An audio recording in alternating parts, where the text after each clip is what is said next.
Denver 7 Now is sponsored by Ferguson and BAC Appliance Center, the best in bath, kitchen, and lighting for your home. I'm Shannon Ogden with the latest from Denver 7. 6 students with special needs and 2 adults are going to be okay after a scary school bus crash this morning near Brighton. The bus was on its way to Prairie View High School when it went off the road near 136th and Sable. We're told some of the students on board are nonverbal. They were understandably shaken up. They were confused, but they're expected to be back home with their families tonight. There was some very minor injuries, sort of scrapes, bumps, bruises to potentially broken bones. We actually don't know for sure yet, but no serious injuries. The cause of the crash is unclear. Now, this area is very light on traffic, and the school district says there was no reason to suspect the driver was impaired or experienced any kind of medical issue. Well, nothing motivates that morning run like dodging an airborne car. 2 cars smashed into one another this morning at Spear and Champa. One of them went flying over an embankment and into Cherry Creek Trail. Look at that. Now, both drivers are banged up, but we haven't heard anything about serious injuries there. Anthony Tesoriero had no business being in the same room with his son. He was a terror to his ex-wife, to anybody he saw as a threat. In short, he was a walking billboard advertising dangerous, erratic behavior. But despite countless court appearances and allegations, he was given one final weekend to spend with his son before relinquishing custody. And then he took a gun and he shot his son and shot himself. As Denver 7's Jennifer Kovaleski reports, this tragedy did not happen in the spur of the moment. This was months, maybe even years in the making.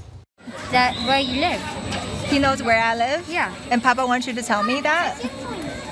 He said you're only going to be safe in the real Hawaii. In the real Hawaii, huh? Okay. Well, this is a story about control, online harassment, and a 10-year-old boy caught in the middle. Did they protect your son? no.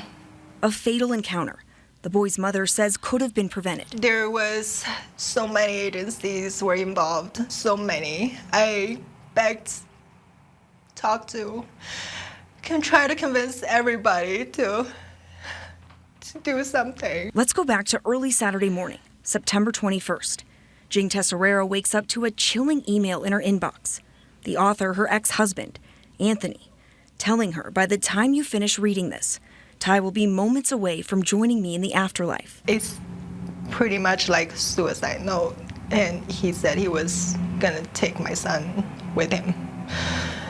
And I called 911. Jing got in the car and drove to her ex's Lone Tree apartment. Just kept waiting for ambulance, and I was hoping there was gonna be an ambulance. But no ambulance would show up. And he said they both were dead in the house.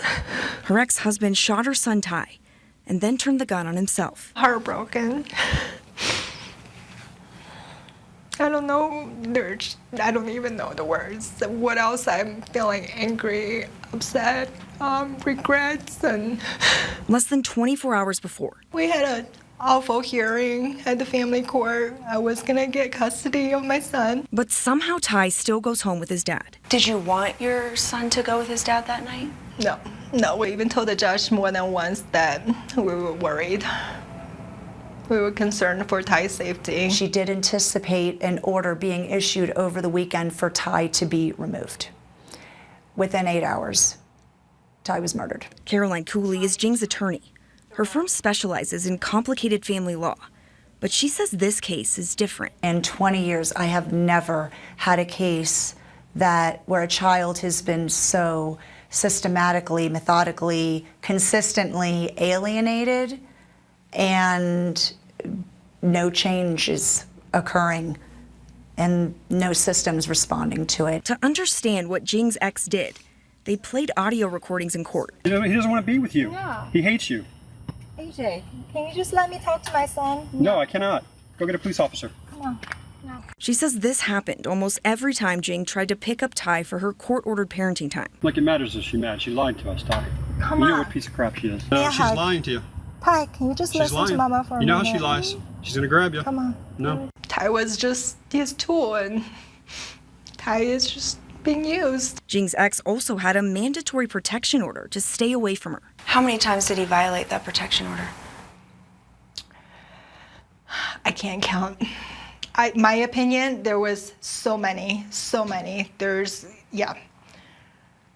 And what did police, what did the court system, what did DHS do? Nothing. Nobody did anything. An order that also should have kept him from having a gun. But the abuse doesn't stop there. Anthony took his threats online, where he used open sites like cheaterreport.com to destroy Jing and her new husband's reputation. The online post never stopped. Never stopped. It was ongoing till last weekend. The same website where he would post his suicide note, his final message of control. A message Jing says he never should have been able to write. He lost, and he had to take time with him. Because that's the only thing he could control. And that night was Ty. We're Ty. What do you want done? I want there to be a formal investigation. I would like the governor to get involved. This is not right. Something needs to be done. The kids shouldn't be. Kid knows. They know. They know. Douglas County's Human Services Department says the entire community is grieving. And state law prevents them, they say, from releasing details about child welfare matters. But we are told the state is conducting a review of what happened, and those findings will be made public. This has been your Denver 7 On Demand update. Thanks for watching. We'll have more later. And download the Denver 7 app for breaking news and alerts. I'm Shannon Ogden.